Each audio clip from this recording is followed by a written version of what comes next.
mas makapogi points nung lalaking panayang share ng tips. Viral pogi ngayon ang kwento ng binatang ito na ipinagmamalaking gumwapo raw siya kahit hindi siya niretoke. Hindi ko po talaga inaasahan na magpa-viral yung video na in-upload ko sa social media kasi syempre sino naman po tayo. Sobrang simpleng pogi lang naman po tayo, tsaka sobrang hirap po talaga ng sitwasyon ko ngayon kasi tuwing lalabas po ako ng bahay, lagi pong marami agad nakaabang.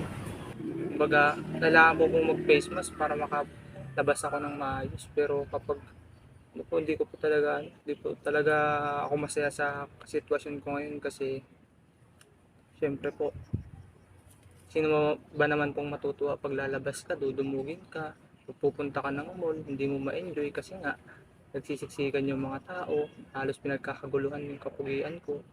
So hindi ko po sila masisisi.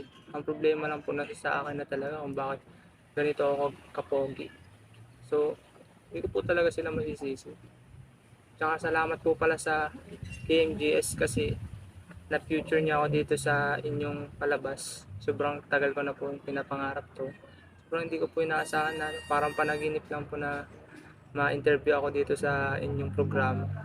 Sobrang laking pasasalamat ko po kasi syempre, sino ba naman po ako? Pogi lang. Tapos, ngayon, nasa TV na. So, maraming salamat nga pala sa inyo. At kaway pala sa mga followers ko dyan. Maraming salamat po pala sa inyong patuloy na pagsuporta sa akin. Sana suportahan niyo pa rin po ako. Maraming salamat po para more good vibes pa. At tips ko lang din po sa mga kalalakihan. Huwag niyo pong pangarapin maging pogi kasi masisira po talaga yung buhay niyo. Hindi nyo may enjoy yung mga bawat labas nyo kasi alam nyo na may mga chicks na agad na nakaabang pag lalabas ka, pagkakaguluhan ka, mayroong nagpapapicture, mayroong humihingi ng autograph, kung ano-ano. Talagang hindi mo masulit talaga yung kada labas mo. Yung tipong gusto mo lang na mag-chill lang sa labas, tumambay, pero hindi, ang nangyayari, pinagkakaguluhan ka eh.